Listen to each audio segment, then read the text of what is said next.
At exactly 3:17 a.m., the clock on the wall stopped ticking. The red numbers froze. 3:17.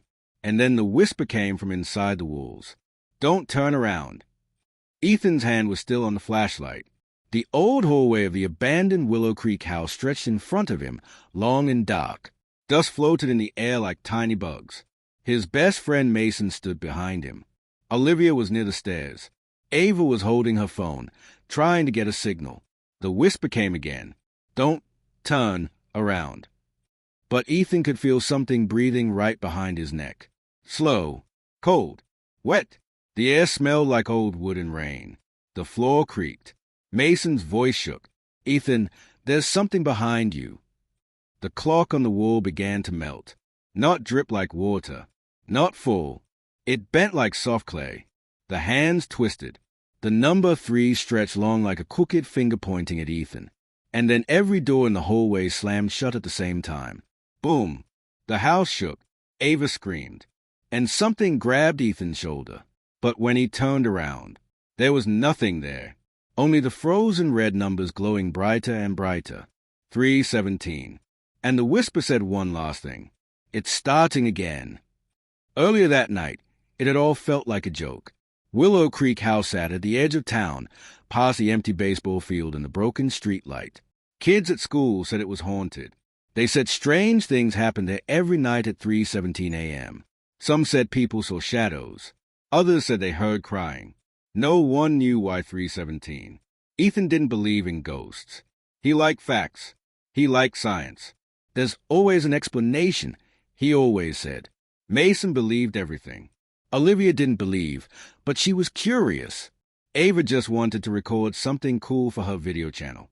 They stood outside the old gate around 11:45 p.m. The moon was bright but thin, like a fingernail clipping in the sky. "This is a bad idea," Mason whispered. "You say that about everything," Olivia said. Ethan pushed the gate. It made a long screeching sound, like it was yelling at them to leave. Inside the yard, weeds grew tall and wild. The windows of the house were dark. Some were broken. The front door was slightly open. "That's creepy," Ava said softly, but she was already filming. They stepped inside. The air was colder than outside. Not normal cold. It felt heavy, like the house was holding its breath. The living room had old furniture covered in white sheets. A staircase curved up to the second floor. There was a long hallway to the right. A clock hung on the far wall. Tick, tock, tick, tock. "That's strange," Ethan said. "Who wins a clock in an abandoned house?" Mason looked at his phone. "There's no power here. How is that clock working?" They walked around slowly. Dust covered everything. There were pictures on the walls, but the faces in the photos were scratched out. "That's not funny," Olivia said. "Why would someone scratch the faces?" "Maybe vandals," Ethan answered. Low wind pushed through a broken window upstairs. It made a soft crying sound. Ava checked the time. "It's 2:58 a.m. Mason swallowed. "We should leave before 3:17. "Nothing will happen," Ethan said, but even he didn't sound sure anymore. They moved into the hallway, the same hallway from before. At 3:10 a.m., the ticking grew louder. Tick, tock, tick, tock. At 3:15, the temperature dropped fast. Their breath turned white. "Okay, that's not normal," Olivia whispered. The lights on Ava's phone flickered. At 3:16, the clock began ticking faster. Tick, tick, tick, tick, tick. "Guys," Mason said. And then, 3:17. The clock stopped. That's when the whisper came from inside the walls. "Don't turn around." They all froze. Mason grabbed Ethan's hoodie. "Did you hear that?" "Yes," Ethan said quietly. Another whisper came, closer this time. "You came back." Olivia's eyes widened. "Came back? We've never been here before." The floor behind them creaked slowly. Step, step, step. But no one was there. Ava turned her phone camera around. On the screen, for just 1 second, a tall dark shape stood at the end of the hallway. Then it vanished. Her phone shut off. "I didn't touch anything," she cried. The hallway doors began to shake. One by one. Bang, bang, bang. The clock's red numbers glowed. 3:17. The walls began to thump like a heartbeat. Boom, boom, boom. Mason started backing away. We need to leave. Now. They ran toward the front door. But when they reached the living room, the front door was gone. Only a solid wall stood where it used to be. The windows were gone too. The house felt smaller. The air felt tighter. And upstairs, something heavy dragged across the floor. Scrape rate. Then a loud crash shook the ceiling. Dust fell into their hair. Olivia looked up slowly. Right above them, in the ceiling plaster, numbers began to press outward from the inside, like fingers pushing through skin. And something on the other side was trying to break through. The ceiling cracked open, right where the numbers 3, 1, 7 pushed through. The plaster split with a loud snap. Dust and small pieces of white ceiling fell onto Ethan's head. Ava screamed and covered her face. Mason stumbled backward and fell over an old chair.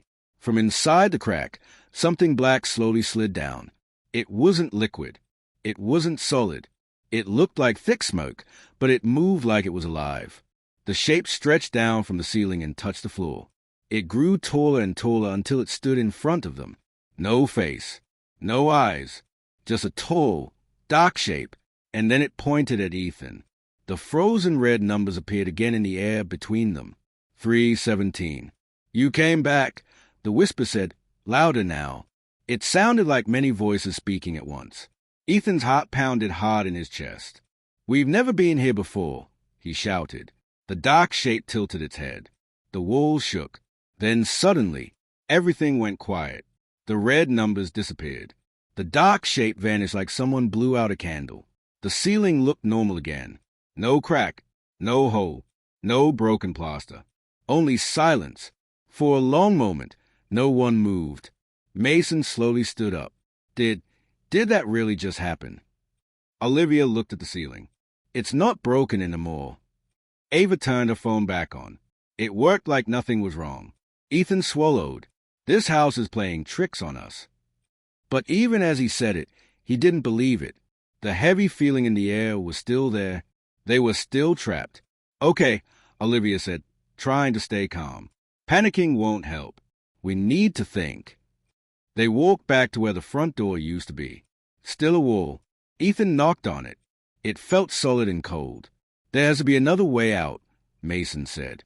They searched the living room again. Everything looked old and dusty, but normal. The sheets over the furniture didn't move.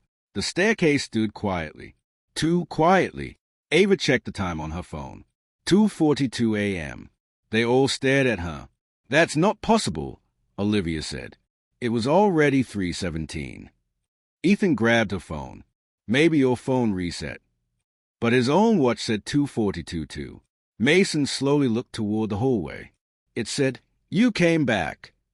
Ethan felt a strange twist in his stomach. That doesn't mean anything. But deep inside, something felt wrong, like a memory he couldn't reach. They walked upstairs carefully. Each step creaked under their weight. The upstairs hallway had 3 doors. One was open. The other 2 were closed. A cold wind blew from the open room. Let's check it, Ethan said. Inside the room was an old bedroom, a small bed, a dresser, a mirror on the wall. The mirror was dusty. Ava wiped it with her sleeve. All 4 of them appeared in the reflection. But something was wrong. Behind Ethan stood the dark shape. He spun around. Nothing there. Olivia gasped. It's in the mirror. They all looked again. Now the dark shape stood behind Mason in the reflection. But in real life, the room was empty. Mason backed away from the mirror slowly. I don't like this. The reflection Ethan saw felt strange. For a quick second, he thought he saw himself standing somewhere else. Like another version of him. The mirror suddenly cracked straight down the middle. Crack! A long line split their reflections in half. And then, written slowly across the glass, as if an invisible finger was drawing it. 3:17. The lights flickered. Even though there were no lights on, the air became colder. Why does it keep saying we came back? Ava whispered. Ethan stepped closer to the mirror. His head hurt, a sharp pain behind his eyes. I feel like, he said slowly, like I've been here before. Mason stared at him. What? I don't remember it, but it feels familiar. Suddenly, a loud thump came from a closed door across the hallway. Bang! They all jumped. Another bang. Bang! The door handle started shaking hard. Rattle, rattle, rattle. Something was on the other side, trying to get out. Olivia grabbed Ethan's arm. Don't open it. The banging stopped. Silence. Then a soft voice came from behind the door. It sounded exactly like Ethan. Mason, Olivia, Ava, help me. Ethan's face turned pale. That's not me, he whispered. The voice came again, crying now. Please, it's 3:17. Don't leave me again. Mason looked at Ethan in fear. Again. The door handle twisted slowly. Creak. The door began to open by itself. A thin line of darkness showed inside the room. Cold air rushed out, and from inside that dark room, a hand reached out. It looked like Ethan's hand, but the skin was gray, and the fingers were too long. The gray hand shot out of the dark room and grabbed Mason's wrist. Mason screamed. The fingers were long and cold, bending in strange ways. They wrapped around his arm like tight ropes. Let him go, Olivia shouted. Ethan didn't think. He grabbed Mason and pulled as hard as he could. Ava grabbed Mason's other arm. The gray hand pulled back. Harder. For a moment, it felt like Mason would be dragged into the darkness forever. Then, the hand let go. Mason fell backward onto the hallway floor. The door slammed shut with a loud boom. All three of them crawled away from it. Mason's wrist had red marks on it, the shape of long fingers. I'm done, Mason said, shaking. We are not staying here. But the hallway had changed again. The stairs were gone. The walls looked longer. The air felt thicker, harder to breathe. Ava looked at her phone with shaking hands. 3:05 a.m. Not again, Olivia whispered. Ethan stood slowly. His heart was racing, but something else was happening too. Memories, quick flashes in his mind. Running in this hallway, screaming, looking at the clock. 3:17. The whisper saying, "You came back." Ethan pressed his hands against his head. I think we've done this before. What do you mean? Ava asked. I don't remember everything, Ethan said. But I remember being scared here. I remember running. I remember the house closing in. Mason looked angry and afraid at the same time. That doesn't make sense. But then Olivia spoke softly. When we first came in tonight, I felt like I knew where the hallway was, like I had walked it before. A slow creaking sound echoed through the house. The clock started ticking again somewhere below them. Tick, tock, tick, tock. They walked carefully back toward the bedroom with the mirror. The mirror was no longer cracked. It looked brand new. They stepped inside. All four of them stood in front of it. For a moment, everything looked normal. Then the reflection began to move, slightly slower than they did. Ethan raised his hand. The reflection raised its hand a second later. Ava gasped. It's not matching us. The reflection of Ethan turned its head before real Ethan did, and it smiled. But Ethan was not smiling. The reflection, Ethan stepped forward inside the mirror. The other three reflections stayed still. Real Ethan stepped back. What is that? Mason whispered. The reflection, Ethan pressed its palm against the inside of the mirror, and slowly it began to push through. The glass stretched like rubber. Its gray fingers poked out first, then part of its arm. Olivia screamed. Ethan grabbed a chair and threw it at the mirror. Crash! The glass shattered into hundreds of pieces. The gray arm vanished. The room went dark. Complete darkness. They couldn't see anything. Stay together. Ethan shouted. Something ran across the ceiling above them. Fast, like crawling feet. Ava's phone flickered on again by itself. The screen showed the time. 3:16 a.m. No, Mason said. The whisper filled the room again. You always break it. The broken pieces of mirror on the floor began sliding together. Not fast. Slowly. Scraping across the wood. The shards reformed into a perfect mirror again. But now it showed something different. It showed the four of them standing in the hallway, not in the bedroom. in the hallway downstairs, under the clock, and in the reflection. The clock turned to 3:17. The 4 reflection versions of them looked up. The ceiling above them in the reflection began to split open. The dark shape poured down again. And in the reflection, the dark shape did not just point at Ethan. It went inside him. The reflection, Ethan's body lifted into the air.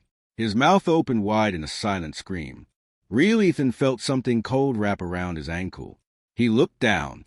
A shadow was holding him. The clock downstairs began to ring loudly. Not ticking now. Ringing. Ding. Ding. Ding. 3:17 a.m. The bedroom door disappeared. The walls melted away. And suddenly, they were standing downstairs in the hallway under the real clock. Just like in the mirror, the clock glowed red. 3:17. The ceiling above them began to crack open again. And this time, Ethan felt something rising inside his chest. Cold, dark, moving. The whisper was no longer in the walls. It was inside his head. You remember now. And Ethan did. They had come here before, and they had never made it past 3:17. I remember, Ethan whispered. The ceiling above them split open with a loud crack. Dust rained down. The red numbers on the clock burned brighter than ever. 3:17. The dark shape poured from the ceiling like living smoke. It twisted in the air and then rushed straight toward Ethan. No! Olivia screamed. The shadow hit him in the chest. Ethan's feet lifted off the ground. His arms spread wide. His mouth opened, but no sound came out. Inside his head, he could see it now, not just tonight. Other nights. The same house. The same hallway. The same time. 3:17. They had come here once before, months ago, just to explore. They had laughed. They had dared each other to stay until morning. But at 3:17, something had happened. They had run. They had tried to leave. And the house had not let them. Every time the clock struck 3:17, the house reset the night. It erased their memory. It sent them back outside the gate before midnight. And they thought it was their first time. Over and over again. You always forget, the whisper said inside Ethan's mind. But you always come back. The dark shape wrapped around him tighter. Mason grabbed Ethan's leg. Hold on. Ava and Olivia pulled too. The air roared like a storm inside the house. The walls shook. The floor cracked under their feet. Ethan forced himself to speak, even though it felt like ice was filling his lungs. It feeds on fear, he gasped. The whisper hissed angrily. Images flashed in his mind. Each time they ran, the shadow grew stronger. Each time they screamed, it became darker. It needed them to be afraid at 3:17. That was the rule. And every time they tried to escape before that moment, the house trapped them until it happened. The clock rang again. Ding, ding. The red numbers flickered. 3:17. Olivia looked up at Ethan, tears in her eyes. What do we do? Ethan's mind raced. In every memory, they ran. They fought. They screamed. They tried to break windows. They tried to hide. And each time, the house won. But there was one thing they had never tried. They had never stayed calm. Don't be scared. Ethan shouted. It wants us scared. That's impossible. Mason yelled. Try. Ethan cried. The dark shape squeezed him tighter. Ava closed her eyes. She took a deep breath. It's not real, she said, even though her voice shook. It can't hurt us. Olivia wiped her tears. We're together, she said softly. Mason swallowed hard. We're not running. The whisper grew louder, angry now. Be afraid. The walls bent inward. The ceiling lowered. The clock's red light flashed wildly. 3:17. Ethan forced himself to stop fighting. He stopped pulling. He stopped shouting. He looked straight into the dark shape wrapping around him. We're not afraid of you, he said. The shadow trembled. The house groaned like it was in pain. The red numbers flickered. 3:17. 3:17. 3:1. The last number glitched. The whisper turned into a loud scream. The dark shape loosened its grip. Ethan dropped to the floor. The ceiling crack sealed shut. The walls straightened. The clock began ticking normally again. Tick, tock, tick, Tock. The red glow faded. The time changed. 3:18 a.m. Silence filled the hallway. For the first time, the house felt normal. The front door suddenly appeared at the end of the living room. The windows returned. Cold night air drifted inside. They all stared at the clock. It kept ticking. 3:19. 3:20. Mason let out a shaky laugh. Did we break it? Ava looked at Ethan. Do you still remember? Ethan nodded slowly. Yes. Olivia grabbed his hand. Then maybe it's over. The house was quiet now. Too quiet. Ethan stood up carefully. They walked toward the front door together. Each step felt heavy, like the house was watching them. When they reached the door, Ethan placed his hand on the handle. It felt real. Solid. He slowly opened it. The yard outside looked normal. The moon still hung in the sky. Fresh air rushed into their lungs. They stepped outside. The moment all four of them crossed the gate, the clock inside the house rang one single time. Ding! They turned around. Through the front window, they could see the clock clearly. The red numbers flickered back on. 3:17. Even though Ethan's watch said 3:21. The front door slowly closed by itself. And in the upstairs window, a dark shape stood watching them, waiting. The whisper floated across the yard one last time. You stopped running, but you didn't leave.